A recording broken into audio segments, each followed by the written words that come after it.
Bonjour. Alors, ayant constaté le quorum, je déclare la séance de la Commission de l'économie et du travail ouverte. La commission est réunie virtuellement afin de poursuivre les consultations particulières et auditions publiques sur le projet de loi numéro 59, loi modernisant le régime de santé et de sécurité du travail. Madame la secrétaire, y a-t-il des remplacements? Oui, Madame la Présidente, Madame Richard Duplessis est remplacée par Monsieur Roy. Bonne aventure. Merci. Ce matin, nous entendrons par visioconférence les groupes suivants: l'Union des travailleuses et travailleurs accidentés ou malades, Télétravail Québec, professeur Beryl Gingras avec professeur Riel, professeur Lippel et l'Association des spécialistes en médecine préventive du Québec. Nous commençons immédiatement et nous souhaitons la bienvenue aux représentants de l'Union des travailleuses et travailleurs accidentés ou malades. Alors, Monsieur Lafrance, je vous invite à prendre la parole, à bien vous présenter avant de faire votre exposé de 10 minutes. Alors, merci, Madame la Présidente. Alors, mon nom est Roch Lafrance. Je suis secrétaire général de l'UTAM, l'Union des travailleuses et travailleurs accidentés ou malades. Et ce matin, je suis accompagné virtuellement de Félix Lapin, qui est conseiller à l'UTAM. Alors, comme on a 10 minutes, on va y aller, on va tenter d'y aller brièvement. Alors, évidemment, en tant qu'organisation qui regroupe principalement les travailleuses et les travailleurs non syndiqués qui ont été victimes d'accidents et de maladies du travail, on est évidemment grandement intéressé par le projet de loi numéro 59, puisque, selon notre point de vue, nous représentons les personnes qui seront les plus touchées par cette réforme majeure. Nous regroupons effectivement et soutenons, parce que l'UTAM est une organisation populaire, nous ne sommes pas un syndicat, donc nous avons des membres, mais nous représentons aussi des travailleurs et des travailleuses qui ne sont pas membres, mais qui ont besoin de soutien.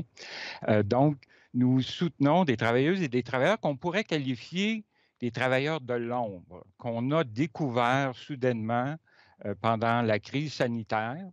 Et qui sont devenus des travailleurs essentiels ou des anges gardiens. Alors, des gens qui sont habituellement non syndiqués, qui sont sous-payés, qui travaillent dans des emplois manuels, dans des conditions de travail dangereuses. Ce sont souvent aussi des travailleuses et des travailleurs âgés qui ont travaillé toute leur vie dans des emplois pénibles et qui ont vu leur travail leur voler une bonne partie de leur vie et de leur santé. Alors donc, nous regroupons essentiellement des travailleuses et des travailleurs que la CNESST, parce qu'on m'a dit, je n'ai pas eu la chance d'écouter les travaux, on avait un mémoire à présenter, mais on m'a dit qu'on avait beaucoup parlé de chronicité pendant cette commission-là. Alors, on peut dire qu'à l'UTAM, on représente justement ce que la CNESST qualifie depuis une vingtaine d'années de travailleurs chronicisés. C'est-à-dire des travailleurs qui sont gravement handicapés, qui sont en arrêt de travail depuis au moins 6 mois et surtout qui coûtent très cher au régime. Alors, les chiffres de la CNESST les sortent régulièrement. Là. Il y a 4 des lésions professionnelles qui engendrent 75 des coûts du régime. Et donc, nous, là, c'est ces gens-là qu'on représente. Les organisations patronales et les comptables à la CNESST vous diront que ces gens-là coûtent cher au régime. Alors, nous, de notre côté, on est plutôt à même de constater que ces lésions-là coûtent surtout cher aux victimes et à leurs proches, mais aussi à l'ensemble de la société quand les responsables de leurs lésions parviennent à échapper à leurs responsabilités, comme c'est trop souvent le cas avec le régime de réparation des lésions professionnelles qu'on a actuellement. Alors, parce qu'on a beaucoup entendu parler depuis quelques années des coûts, les coûts du régime. On a vu la semaine dernière ou il y a 2 semaines des études sortir disant que le régime québécois coûtait très, très cher. Mais ce qu'on oublie de parler, c'est des coûts humains, mais aussi des coûts de la société, parce qu'une lésion, une maladie professionnelle qui est refusée, ces gens-là sont quand même malades. Et donc, ils vont être traités par le système de santé publique. Ils vont s'adresser au régime de rente du Québec pour avoir une rente d'invalidité, à l'aide sociale, à l'assurance chômage. Et donc, ces coûts-là, ils ne disparaissent pas parce qu'ils ne sont pas indemnisés par le régime. Donc, c'est ces gens-là, nous, qu'on rencontre, c'est ces gens-là qui, selon nous, ont le plus besoin de protection du régime, des gens qui ne sont plus capables de refaire leur travail, qui sont gravement handicapés. Alors, évidemment, quand on a vu le projet de loi 59 déposé, on l'a dit publiquement, on était sous le choc. On était sous le choc pour deux raisons.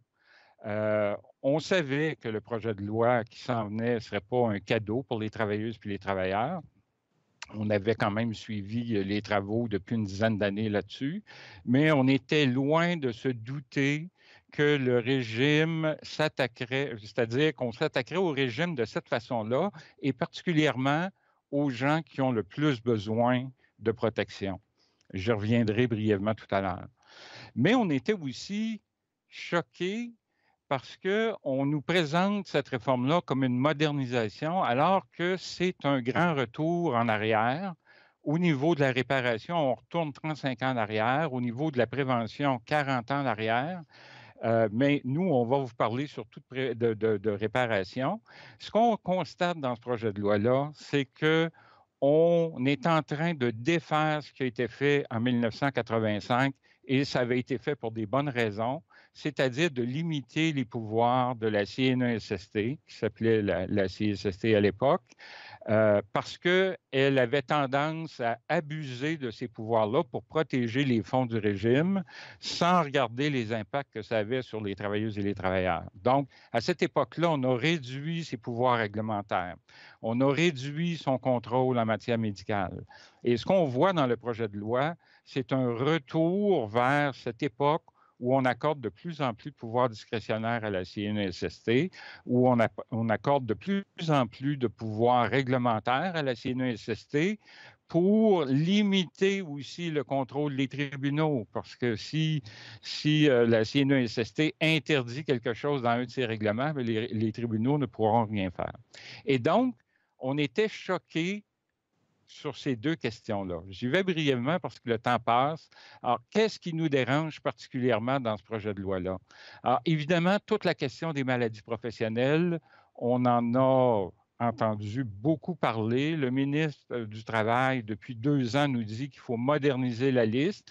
Alors, quand on regarde cette nouvelle liste-là réglementaire, alors nous, on s'oppose totalement à ce que de donner un pouvoir réglementaire à la CNESST au niveau des maladies professionnelles, parce qu'elle a démontré depuis 35 ans qu'elle est incapable d'ajouter des maladies professionnelles.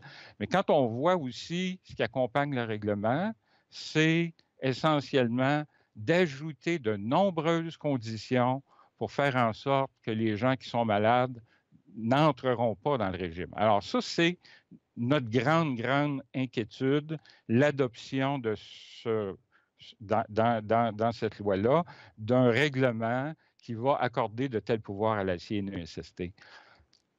Toutes les attaques qui sont aussi faites sur les travailleuses et les travailleurs qu'on représente, les gens qui sont les plus, appelons ça, maganés, alors, les attaques au niveau de la réadaptation, au niveau de l'assistance médicale, un dada de la CNESST depuis 40 ans, elle veut totalement limiter l'assistance médicale. Alors là, on est en train de lui accorder des pouvoirs supplémentaires qui vont permettre de réduire l'assistance médicale qui est offerte par la loi.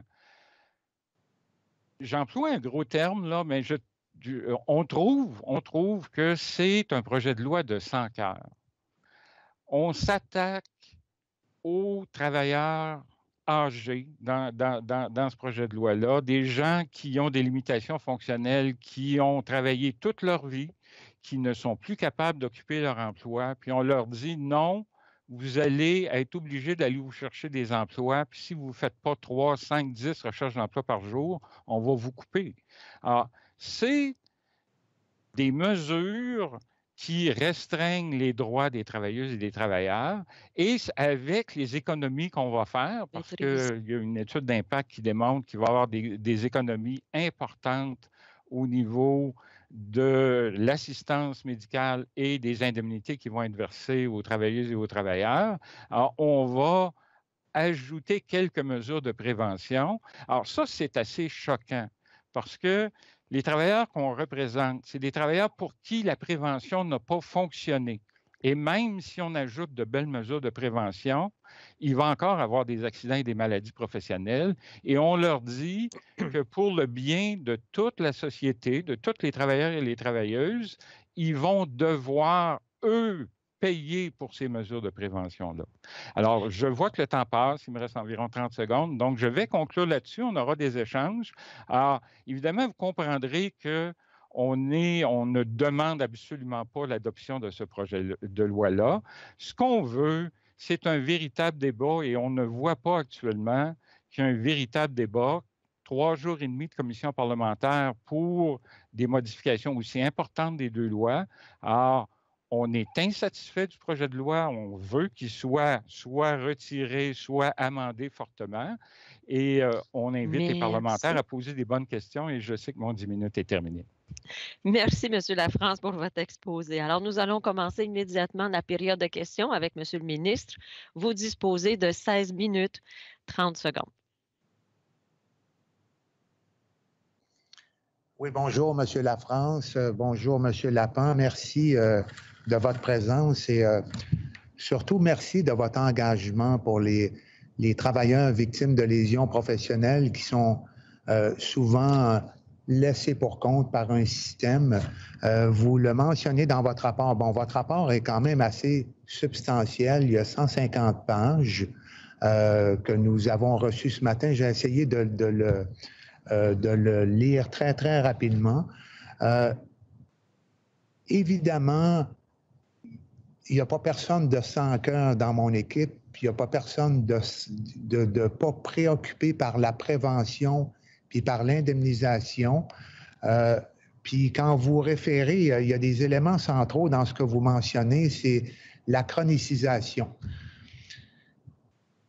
Il faut d'abord et d'emblée souligner qu'il y a quand même des grands virages extrêmement intéressants dans ce projet de loi-là. Puis je citerai le protecteur du citoyen dans son rapport qui dit, après avoir analysé l'ensemble du projet de loi, d'entrée de jeu, le protecteur du citoyen accueille favorablement ce projet de loi qui permet notamment une vision plus inclusive et plus préventive de la sécurité et de la protection des travailleurs et travailleuses. Et là, ils font des développements puis ils font des recommandations. Je vais bien sûr étudier plus attentivement votre rapport pour m'assurer de bien cerner vos recommandations. Mais je vous rappelle que pour la première fois dans l'histoire du régime, il y a des mécanismes de prévention et de participation qui s'appliquent à l'ensemble des secteurs. Donc, il y avait 25% des travailleurs qui étaient couverts et on s'en va à 94%. Il y a un déploiement massif de représentants des travailleurs dans plus de 5000 chantiers de construction additionnels. Vous référez à la notion de personnes handicapées qui sont souvent longtemps en absence. Et plus longtemps on est en absence, plus il y a un risque de chronicisation. Mais là, il y a une obligation dans notre projet de loi de prendre en charge les risques sociaux et de les intégrer dans les programmes de prévention. Sans parler de violence conjugale, qui est une première, sans parler des travailleuses domestiques qui sont généralement, puis ils ne sont pas représentés par des syndicats, les stagiaires. Donc, pour la chronicisation, M. Lafrance, j'aimerais avoir votre idée, là, mais juste vous rappeler qu'on va vers un processus de réadaptation plus rapide. Puis moi, tous les médecins à qui j'ai parlé au fil du temps me confirment que plus vite on prend en charge la personne, plus vite on lui fait un plan individualisé, on diminue forcément les risques de chronicisation. Puis vous parlez même dans votre mémoire qu'il faut aider la personne à se réorienter ailleurs dans le marché du travail quand ce n'est pas possible de reprendre son emploi. on prévoit dans le projet de loi l'utilisation des services publics d'emploi du ministère du Travail pour accompagner de manière très, très individuelle la personne.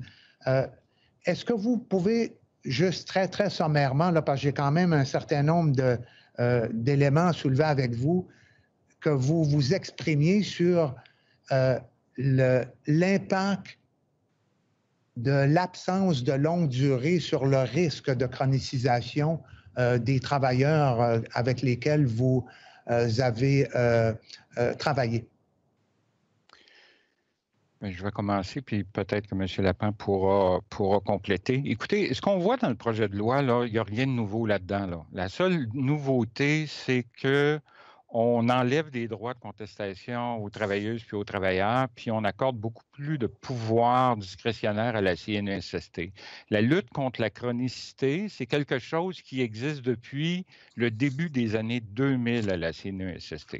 Et nous, là, on est ce qu'on appelle, parce que là, on laisse sous-entendre que la CNESST ne peut rien faire avant la consolidation de la lésion. C'est totalement faux. La CNESST, depuis le début des années 2000, a un processus de réadaptation précoce.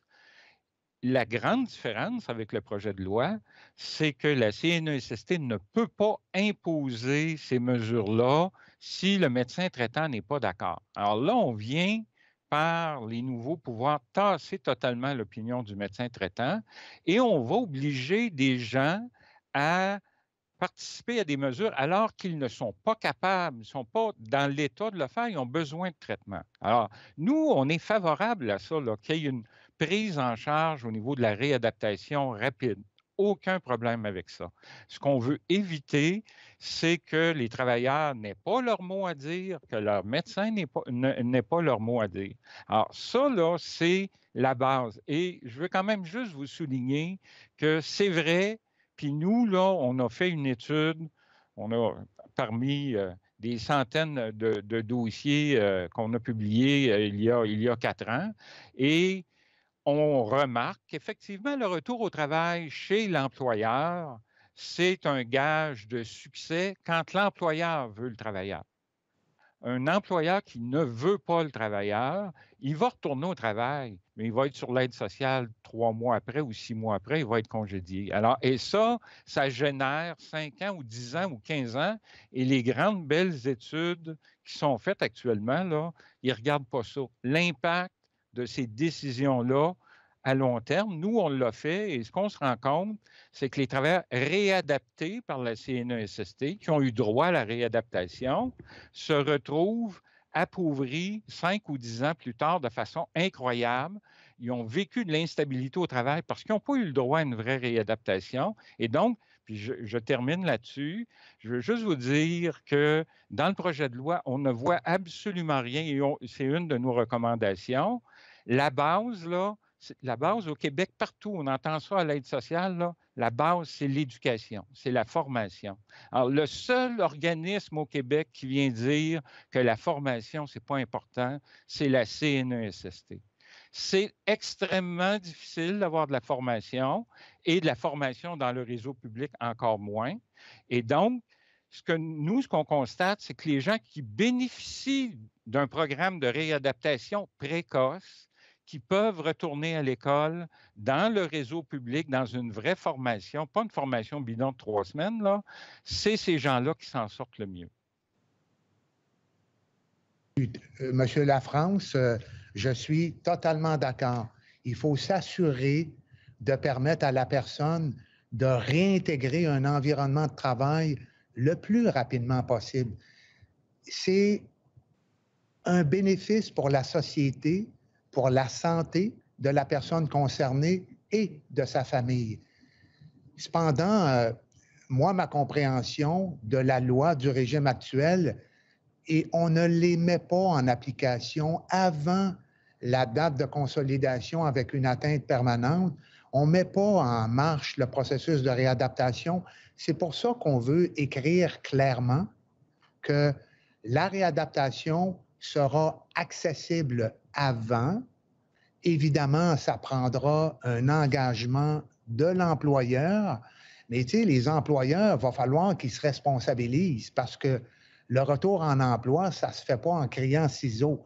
Ça se fait avec un plan personnalisé de réadaptation, un conseiller, un travailleur ou une travailleuse et son employeur.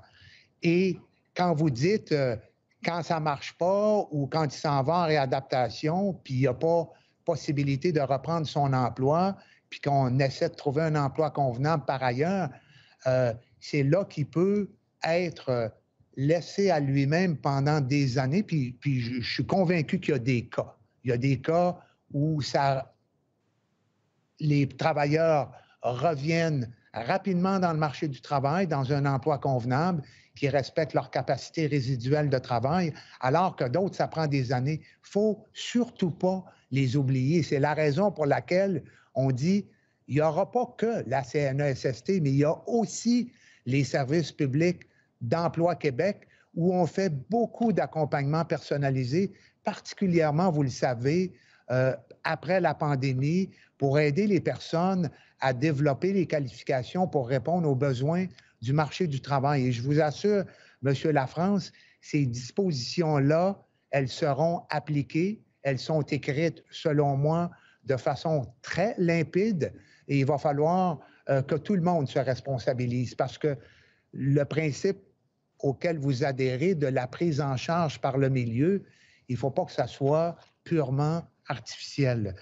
L'approche réglementaire, bon, la CNESST, je suis un peu d'accord avec, tu sais, il ne faut pas que tout soit réglementaire, mais vous avez parlé de la liste des maladies professionnelles.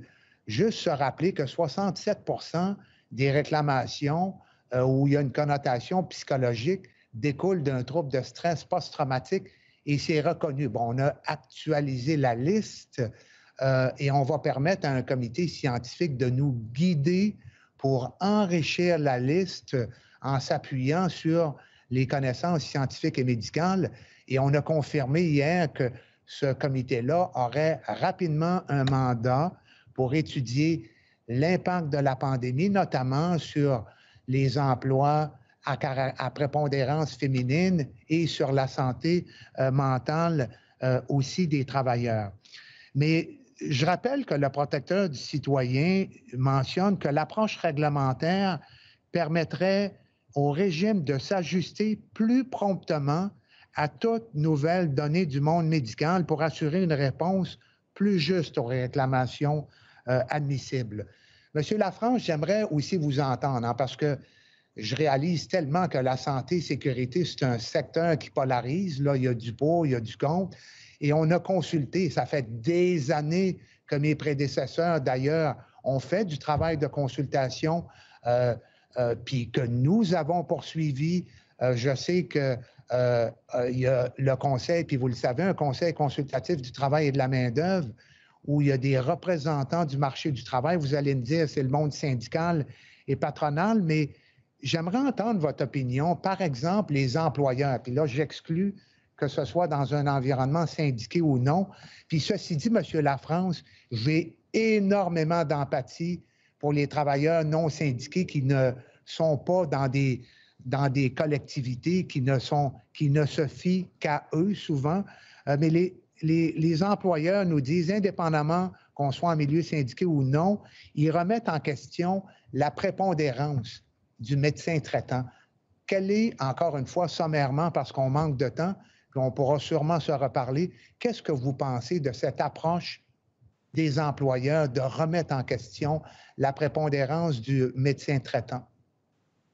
Bien, écoutez, avant, je vais passer la parole à M. Lapin là-dessus et sur votre question aussi sur les maladies professionnelles, mais avant de lui passer la parole, je vais quand même revenir, parce que vous m'avez interpellé là-dessus, sur toute la question de l'accompagnement avec Emploi Québec. Nous, là, on est d'accord, ça fait des années qu'on dit qu'il faut que ça se fasse, que la CNESST paie, là, c'est pas Emploi Québec à payer pour ça, mais Oui. je veux quand même juste vous expliquer que les emplois convenables à la CNESST, où il n'y a pas de formation, je vous donne une panoplie, là, des pompistes, des voituriers, des commis de dépanneurs. C'est ça qu'on dit aux gens, vous allez vous chercher ça, cet emploi-là. Alors, quand vous avez des limitations fonctionnelles importantes, puis que vous cherchez un emploi de caissier de station-service. Alors, vous êtes en compétition avec des jeunes là, qui n'ont pas d'expérience, mais qui n'ont pas de scolarité, mais qui sont en pleine forme. Alors, vous n'avez pas de chance. Et peu importe que Emploi Québec vous aide ou non, là, ça ne changera pas grand-chose. Alors, le problème, il est là. C'est la détermination des emplois convenables. Et pour des gens qui sont non qualifiés, des travailleurs manuels, là, qui n'ont pas travaillé avec un ordinateur toute leur vie, la CNESST dit non, je ne te retournerai pas à l'école, 1 an, ça coûte trop cher. Alors, ça, c'est le vrai problème. Mais je passe la parole à M. Lapin sur la question de la fameuse liste des maladies professionnelles et le BEM. Là. OK, mais j'aimerais ça répondre, M. Lafrance, si vous me le permettez. Justement, on a mis en application un nouveau programme d'aide par l'augmentation de la formation et ça peut viser ces personnes-là, par exemple, pour les accompagner pour un retour en formation, pour avoir une formation complémentaire. Puis, vous le savez qu'on vit un phénomène de pénurie de main-d'œuvre dans plusieurs secteurs et il y a beaucoup d'emplois moins qualifiés, moyennement qualifiés, auxquels ces personnes-là pourront avoir accès et ils vont bénéficier d'un parcours qui est personnalisé, un soutien financier et une aide à une réintégration en emploi et pendant une période intermédiaire, un accompagnement pour de la formation puis une assumation des frais de scolarité, des frais de déplacement et des frais de garde, le cas échéant, parce que souvent, ces personnes-là ont des enfants. J'aimerais ça peut-être rapidement pour la liste, parce que je veux parler de déjudiciarisation avec vous autres avant de compléter. Mais je veux souligner qu'il ne reste qu'1 minute. Est-ce que déjudiciarisation, M. Lafrance, bon, écoutez, M. Patent, oui, allez-y. Je pourrais conclure après. Bien, en tout cas, je voulais juste, il y a plein de choses dont on pourrait parler, mais si on y va sur la liste des maladies professionnelles, pour nous, là, c'est une illustration du fait qu'on n'est pas devant une modernisation du régime. On se retrouve avec une nouvelle liste qui va, dans les faits, rendre plus difficile les maladies professionnelles qui engendrent des coûts à la CNSST. On n'est pas dans une logique de mise à jour en fonction de la science, on est dans une logique de mise à jour en fonction d'impératifs comptables, où on vient ajouter des conditions pour les surdités professionnelles parce que les surdités professionnelles, c'est la maladie professionnelle là, qui présente le plus de dossiers. Alors, c'est tout le temps que nous avons. Alors, on vous remercie beaucoup. Vous allez pouvoir vous reprendre. Vous avez, parce que nous cédons maintenant la parole au député de Néligan qui dispose de 11 minutes. Monsieur Lafrance, Monsieur Lapon, merci beaucoup pour votre présence en commission et la présence, l'envoi de votre rapport que je trouve très pertinent. Vous soulevez pas mal de points. J'ai suivi un peu vos prises de position depuis quelques jours. Je partage pas mal de vos conclusions et j'étais extrêmement touché quand j'ai entendu que c'est un projet de loi sans cœur. Venir en commission parlementaire le dire, je pense que vous avez pesé vos mots, je pense que vous avez vu le pourquoi et vous vous sentez interpellé de venir aujourd'hui devant les membres de la commission nous dire que c'est un projet de loi sans cœur. Est-ce que vous pouvez élaborer pourquoi ce projet de loi est vraiment un projet de loi sans cœur?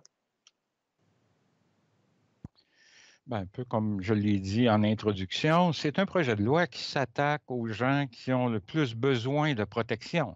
Hein, et l'objet de la loi, là, que ce soit la loi santé-sécurité ou la loi qui porte sur la réparation, l'objet de ces lois-là, c'est des lois d'ordre public et l'objectif, c'est de protéger les travailleuses et les travailleurs. D'abord dans les milieux de travail, au niveau de la loi sur la santé et la sécurité du travail, mais lorsque la prévention n'a pas fonctionné, c'est de protéger les travailleurs au niveau de leurs revenus et de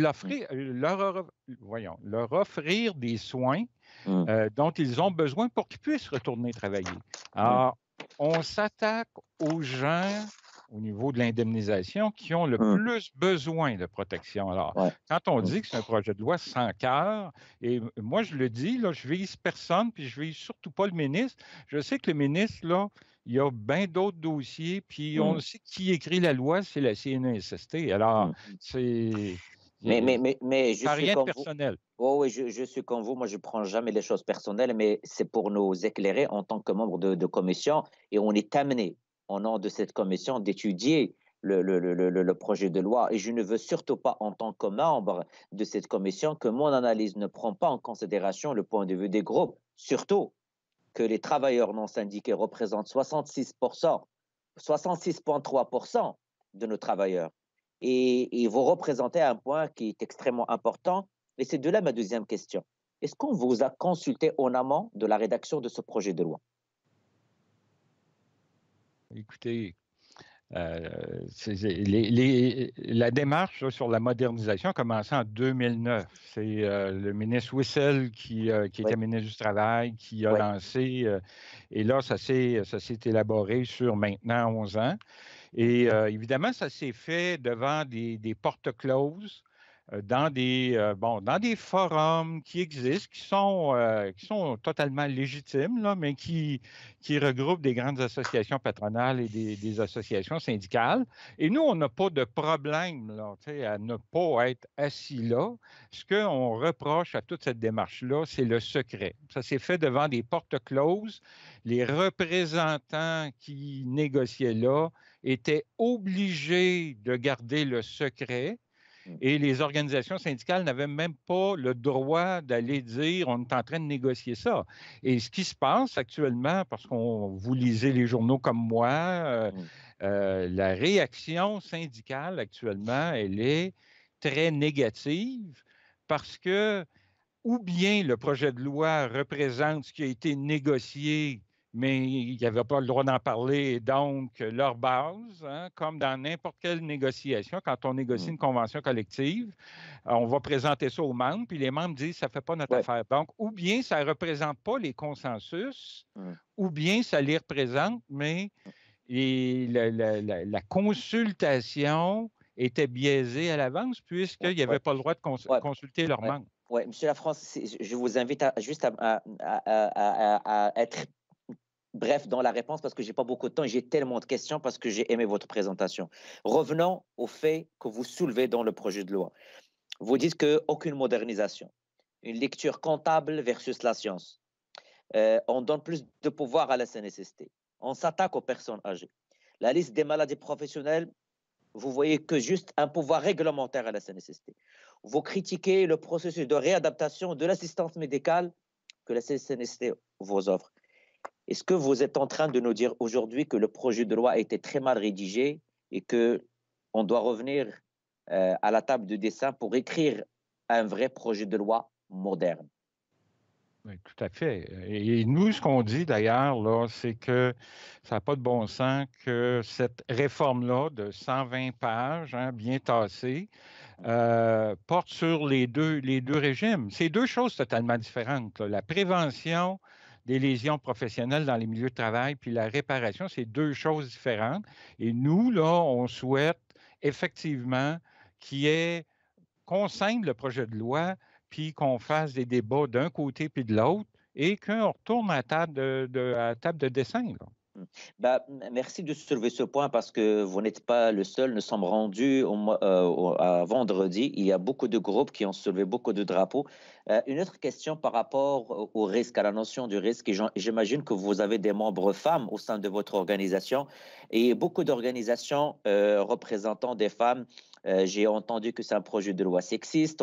J'ai entendu que c'est un projet de loi qui n'a pas pris en considération l'analyse ADS. Il y a des groupes qui ont demandé et exigé l'ADS et l'ADS+. Est-ce que vous pouvez clarifier ce point de vue aux membres de cette commission? Et comme vous pouvez le constater, il y a pas mal d'élus femmes autour de la table. Donc, ça serait bien que vous rameniez quelques clarifications, s'il vous plaît. Oui, je pourrais peut-être répondre à celle-là. Effectivement, je pense qu'une analyse différenciée selon le sexe aurait permis de voir que c'est une attaque, c'est un projet de loi qui attaque de plusieurs façons les droits des femmes. C'est un projet de loi qui va créer des obstacles au retrait préventif de travailleuses enceintes ou qui allaitent. C'est un projet de loi qui, dans les mécanismes de prévention, classe des métiers à prédominance féminine comme étant à risque faible, donc avec moins d'accès aux mécanismes de prévention. Au niveau de l'indemnisation, là, il y a deux volets majeurs.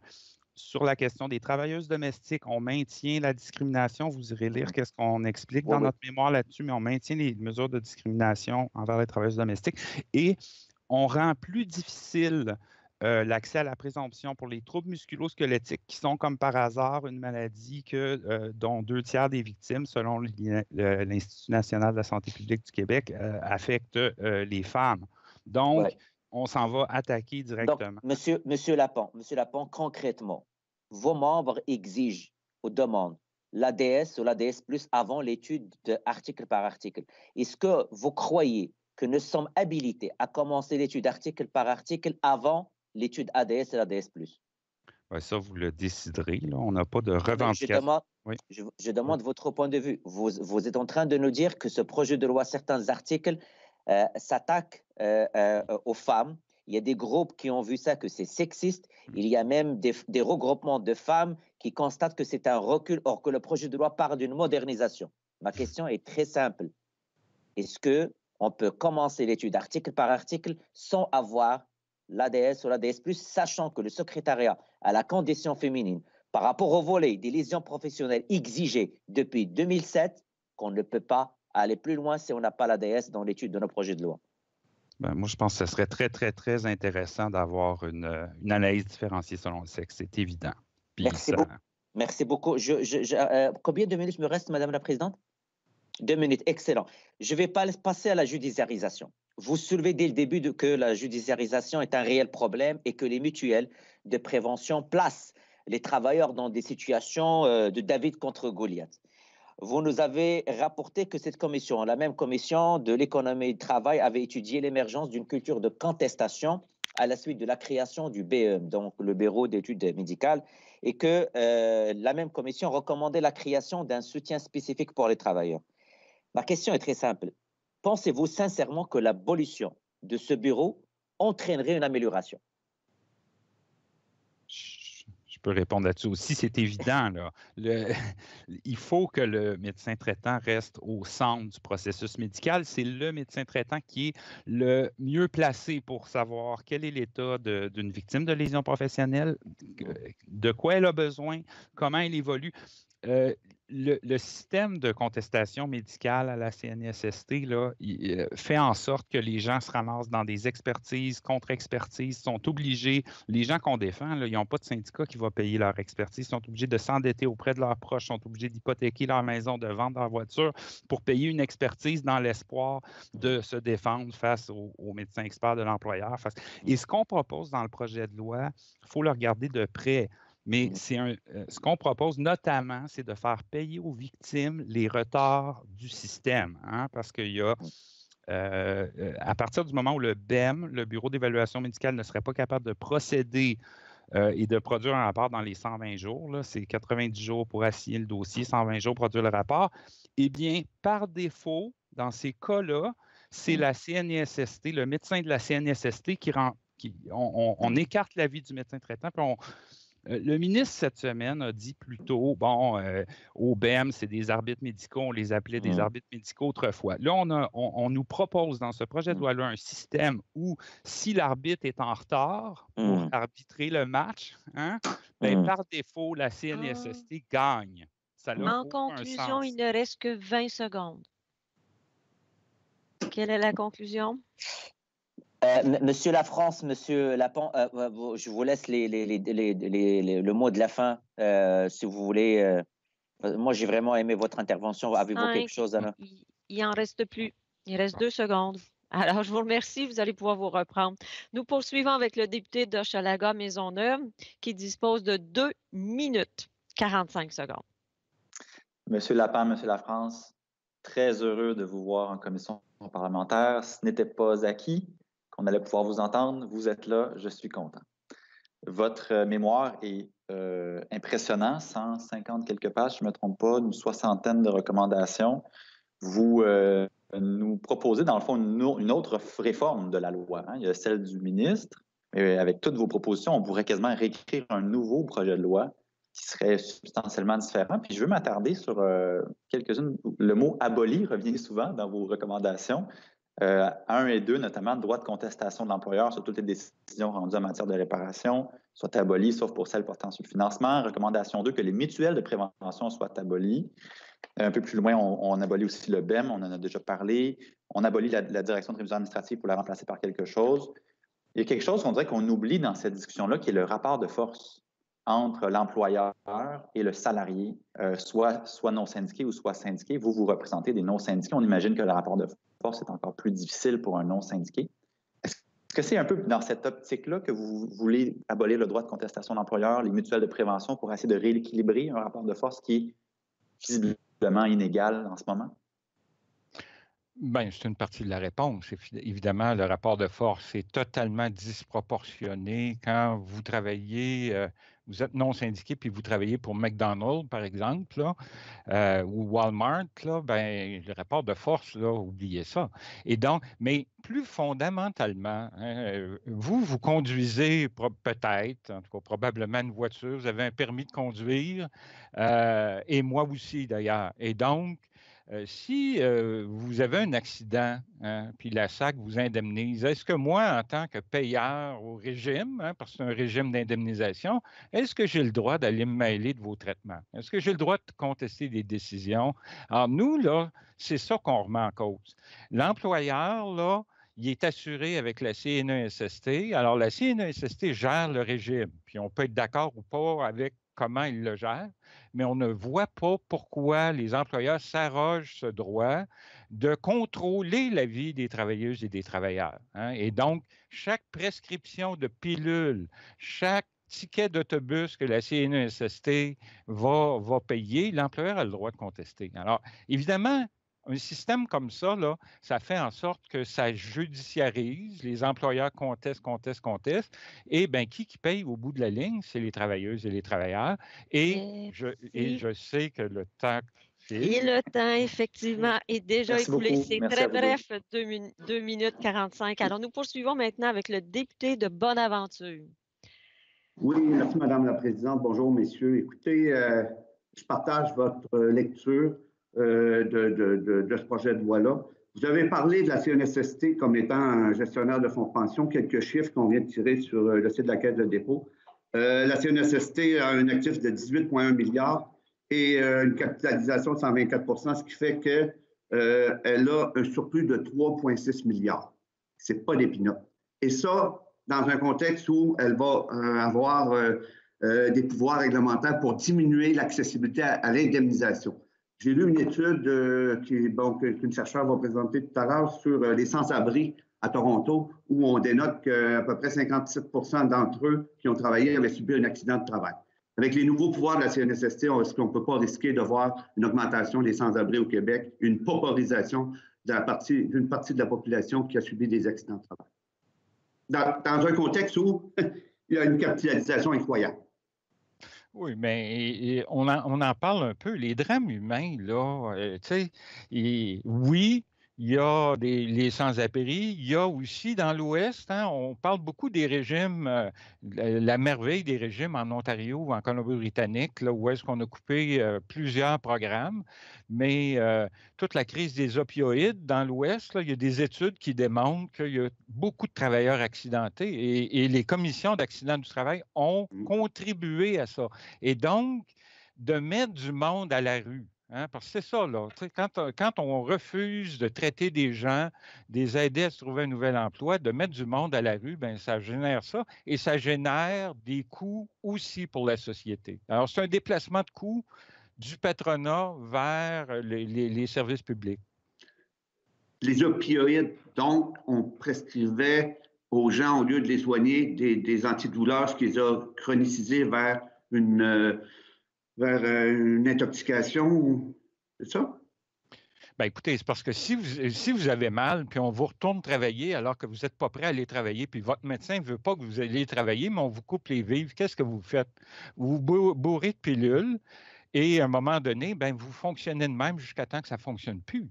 Et donc, c'est ça. Quand je parle d'un système sans cœur, là, c'est vers des choses comme ça que ça mène. Hein? On retourne le plus rapidement possible les gens au travail et on est d'accord pour retourner rapidement possible, mais pas dans des conditions qui permettent que ces gens-là travaillent. Et donc, c'est un peu ça qu'on voit dans ce projet-là. Merci. Merci, M. Lafrance. Oui, merci, M. Lafrance. Merci, M. Lapin, pour votre contribution à l'avancement de la commission. Très apprécié. Alors, nous suspendons quelques instants pour donner la chance au prochain groupe de se préparer. Merci.